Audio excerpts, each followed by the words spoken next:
আপনার কষ্ট দেখে আমার নিজেরই খারাপ লাগছে। কতগুলো দিন যাবত আপনি ঘুরে বেড়াচ্ছেন। মতিন চাচা কত ভালো একজন মানুষ, অথচ ওনার কাজটা নিয়ে সবাই কত গাফিলতি করছে। কেন করছে আমার মাথায় আসছে না। আপনি কি আমাকে সাহায্য করতে পারবেন? আসলে এই ডিপার্টমেন্টের কাজ আমার না। তাছাড়া এই পেনশনের টাকা তুলতে গেলে অনেক কিছু করতে হয়। এই ফর্ম পূরণ করা, ডকুমেন্টস জমা দেওয়া, আরো অনেক কিছু আছে। এই সব কিছুতে অনেক ঝামেলা মনে হয়, তো এই জন্য বোধহয় সবাই এত গাফিলতি করছে। কিন্তু আমার তো সব ডকুমেন্টস রেডি, ফর্ম রেডি, তারপরও আজকে না কালকে, কালকে না পরশু, এভাবে কেন ঘোরাচ্ছেন আমি বুঝতে পারছি না। স্যার, উনি হচ্ছেন আমাদের প্রাক্তন অফিস সহকারী মতিন চাচার মেয়ে। চাচার পেনশনের টাকাটার জন্য বেশ কয়েকজন অফিসে দৌড়দৌড়ি করছে, কিন্তু কোনোভাবে কাজে করছে না। আমাদেরও তো উচিত ওনার টাকার ব্যবস্থাটা দ্রুত করে দেওয়া, কিন্তু স্যার অফিসে সবাই অনেক অবহেলা করছে। আপনি যদি বিষয়টা একটু দেখতেন স্যার। আপনি যান, আপনার কাছে। ঠিক আছে স্যার, আপনি বসুন। স্যার, আসলে আপনার সাথে যোগাযোগ করার, দেখা করার অনেক চেষ্টা করেছি। আপনি তো অফিসে ছিলেন না, আর ভেবেছি সবাই মিলে আমার কাজটা হয়তো করে দিবে। আহা, ওনারা তো কর্মচারী, আর এই অফিসের বস আমি। জি। আপনি কোনো চিন্তা করবেন না, আপনার বাবার পেনশনের ব্যবস্থা হয়ে যাবে। আপনার দুহাত ভরেই টাকা দেবেন। রাজি? আপনি এত জঘন্য! আমি অসহায় বলে আজকে আপনি আমাকে এত নোংরা নোংরা অফার দিচ্ছেন? আমি আপনার কাছে সাহায্যের জন্য আসছিলাম, কিন্তু আপনি তো একটা অমানুষ।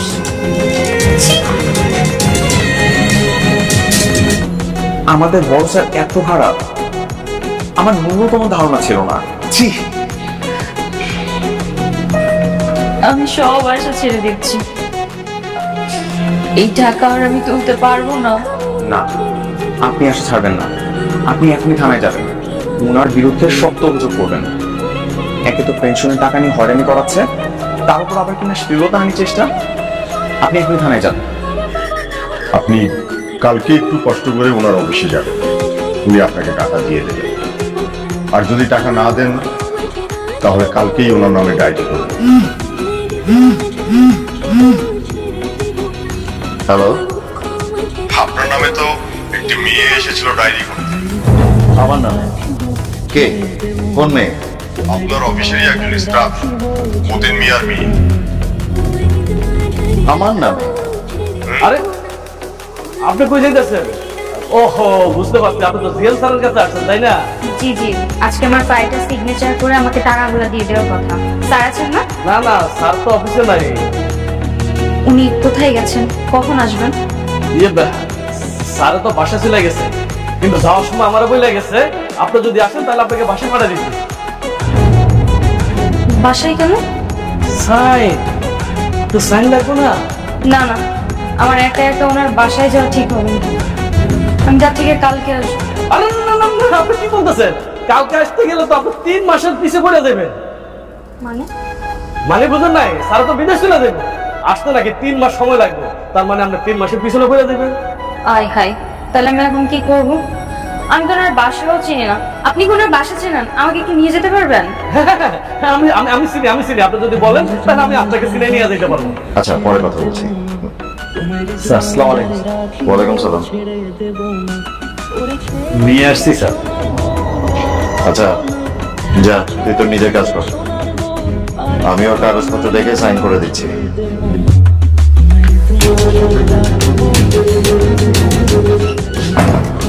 কেন?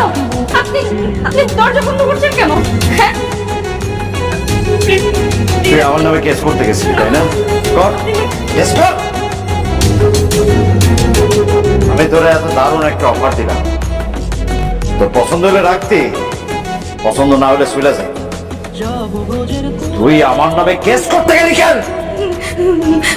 ভালো হয়েছে, মাফ করে দেন, আর করবো না। আমার এই বাড়ির মজা কি জানি। প্লিজ আমার মাফ করে দেন। আমি আর এরকম ভুল করবো না। আমার বাচ্চা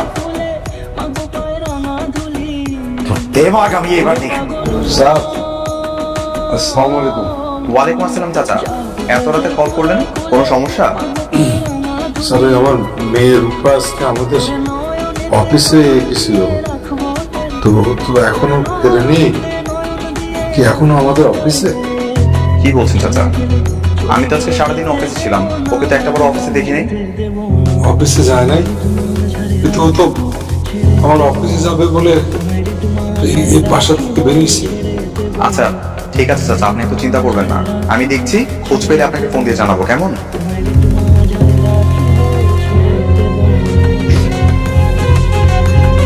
আপনার যা করার তো আপনি করে ফেলছেন, এখন আপনি চাইতে দেন না। আমার অসুস্থ বাবা বাড়িতে একা, আমারে যেতে দেন। তোর মতো দেমাগি মেয়েরে আমি এখন সাইডে দিই, আর তুই সোজা থানায় যায় আমার নামে মামলা করবি না।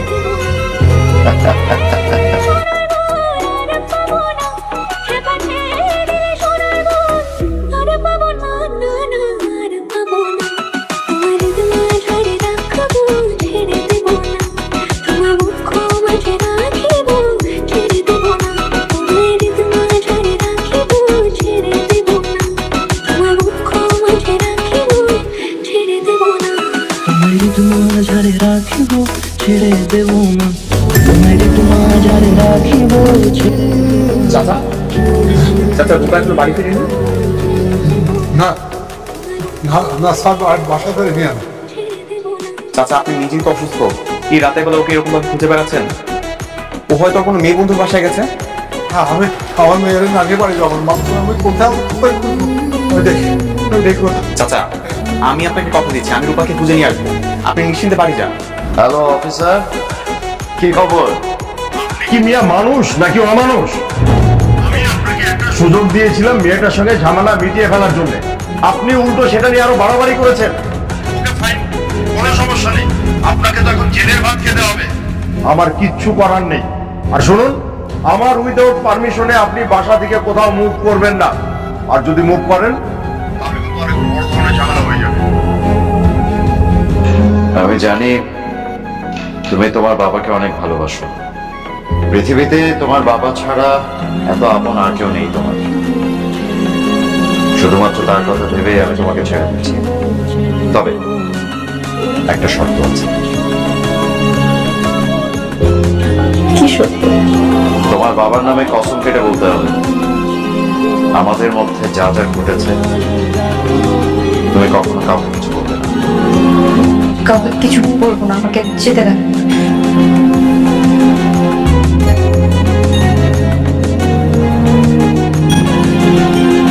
এরাও তোমার ফাইল আর মোবাইল আমি সাইন করে দিয়েছি।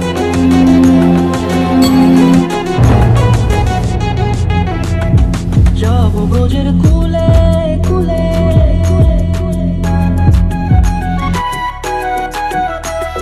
যাবো ব্রজের কুলে কুলে, মাগো পায়ে রাঙা ধুলি। যাবো ব্রজের কুলে কুলে, মাগো পায়ে রাঙা ধুলি।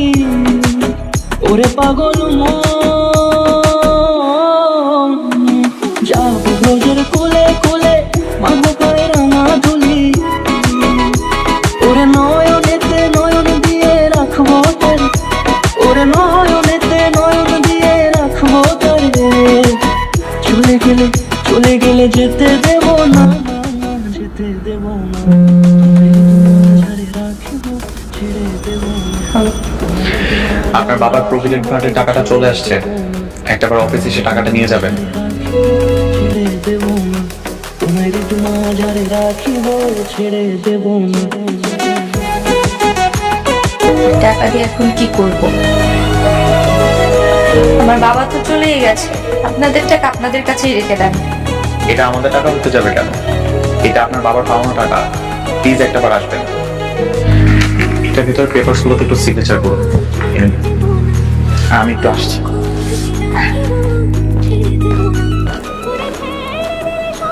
আসসালামু আলাইকুম। আজকে আমি খুব খুশি, আজকে আমার জীবনের অন্যতম শ্রেষ্ঠ একটা দিন। অন্যতম আনন্দ দিন।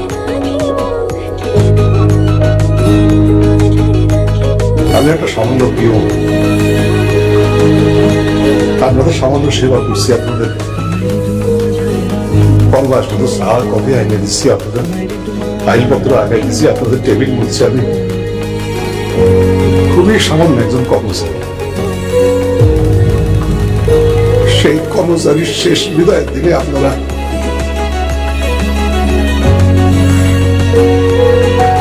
এত আয়োজন করছেন,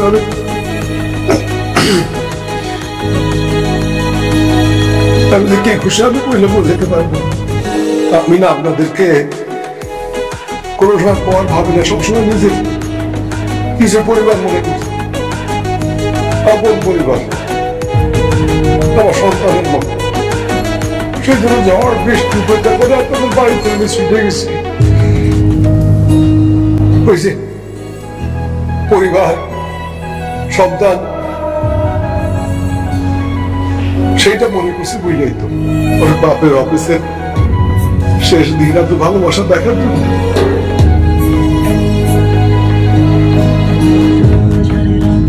সাথে হয়তো দেখা হবে না,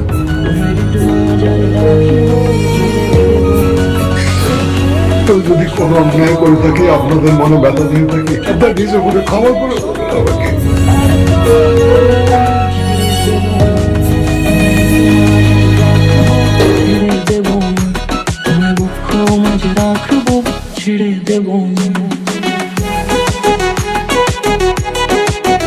স্বার্থপর এই পৃথিবীতে অনেকেই সময় থাকতে তার প্রাপ্য সম্মানটুকু পায় না, অথচ এই প্রাপ্তিটুকু যদি সময় মতো পেতেন, আজ আমার বাবা কতই না খুশি হতেন। আজ তার জীবনের সেরা একটা দিন হয়ে থাকতো।